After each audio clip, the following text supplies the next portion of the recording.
This is the lesson video for 7-3 Day 4, the last day of integration by parts.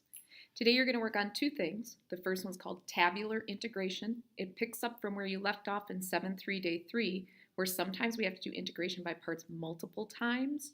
And if we do, there is a pattern to what happens so that if we needed to carry out integration by parts 3, 4, 5 times, we wouldn't have to do every single step of it, and we could still figure out what the final integral should be. Inverse trig function integrals we're going to look at as well because they mix using integration by parts with also using u substitution. So on your notes page, or if you're taking notes by hand because you weren't here, on this first page we're talking about if we have a degree 2 or greater polynomial as our choice for our u when we integrate by parts, and in this example that u choice would be the x to the fourth. As we take its derivative, we're going to get down in power each time, and it may take us multiple repetitions until we get down to something whose derivative is going to be a constant and then 0. So when we need to use integration by parts multiple times in order to find an integral, there is a way we can organize all that work of the repeated integration by parts, and a pattern shows up that lets us do this correctly in fewer steps. So the example that we gave you with that integral of x to the fourth cosine of x, we split the u, our u would be split up as x to the fourth. And then when we set our u as x to the fourth, the expression would be here, and then its first derivative would be 4x to the third when we did integration by parts the first time.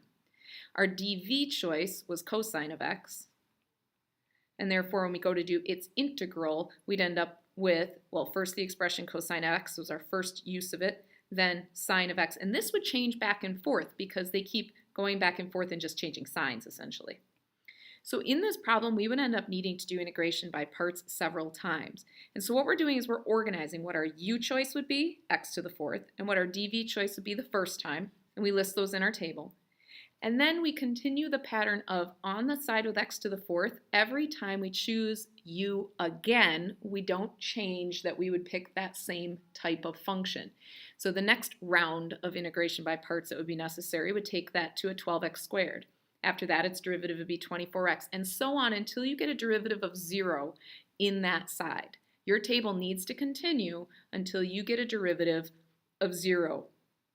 So list u and each derivative that follows until you get to a row where your derivative is 0, and that row needs to be listed.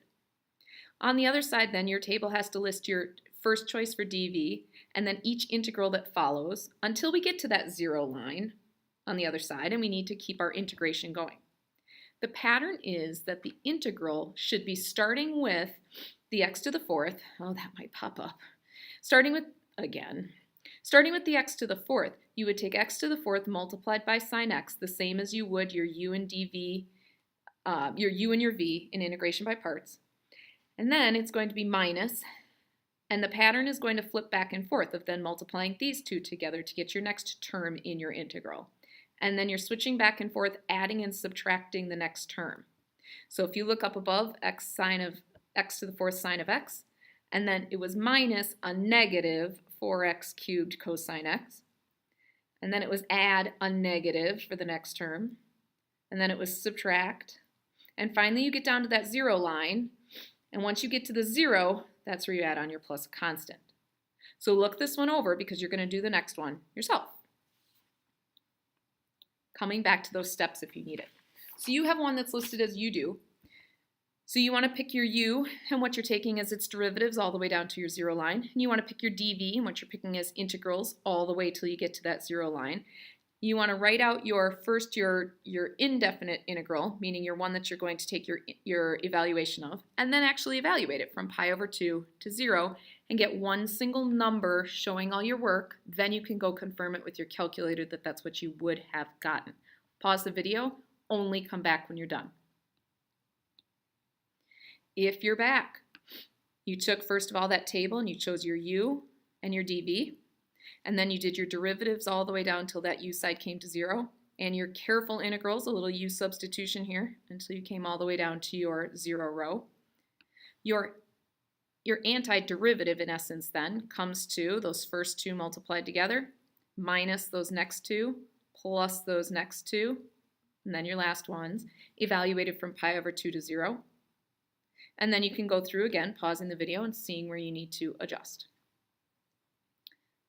A final technique with integration by parts is that every once in a while we're going to need to kind of loop, that we're going to see the exact problem that they gave us show up in our work. So they're asking here if the derivative is e to the x cosine x, they're basically asking us to come up with the equation for y that this came from. So if I move the dx over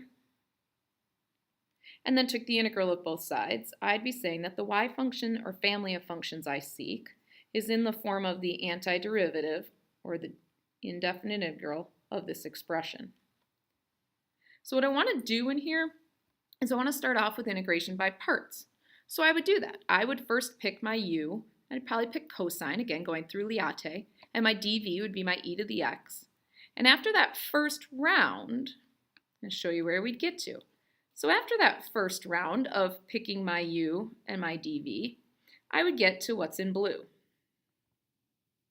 And I'd recognize that there's a need to do this a second time, because I've got now an integral of e to the x sine x, which I would use, again, integration by parts for. So pause the video and in green, pick out your u's and your dv's. Integrate that and make sure you can get all the way to what we have here before you come back to the video. If you're back, what you're going to see in this next step is new. What I'm noticing is this last part right here is the exact same integral that I have right here. In other words, our integration has taken us back to including the original integral in our problem. So in other words, this is replaceable with a y. So now I have that my integral is e to the x cosine x plus e to the x sine x plus y, the original integral that I named up at the very beginning. And so as I work through this, I'm realizing that with that on the other side, and I actually have a sign error in here. Thanks everybody for telling me. A sign issue in there, so it should really be a minus y. That as I've got that on there, I could bring that y over to the other side and say that twice the integral that I'm looking for would equal this.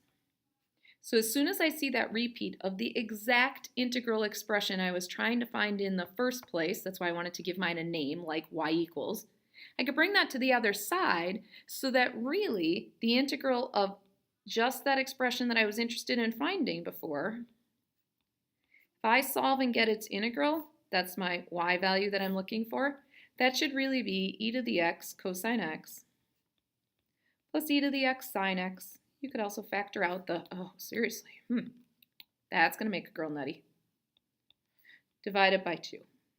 So the idea being if your original integral shows up in your problem, you should be able to rename that and move it to the other side so that you've got the integration taken care of. So the very last thing we're going to do in here is we're going to do some integration with inverse trig functions. And it ends up that you need a blend of first an integration by parts. So I'd like you to pause the video as soon as we get the plan written out and try this out. You need to do first an integration by parts. And once you get that done, please look up any integrals or derivatives you don't know. And then you're going to need to take what's left and do a u substitution for integration. So it's a blend of the two. So pause the video, try this out, and come back when you're done. If you're back, you followed our plan. The integration by parts is in green.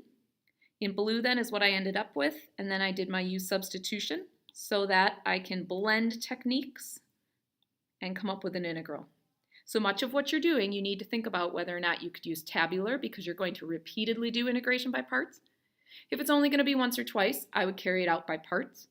If you get to about 2 or 3 times, then you could loop back again and again and again because the original problem keeps showing up, then you want to consider calling it y equals and moving it over.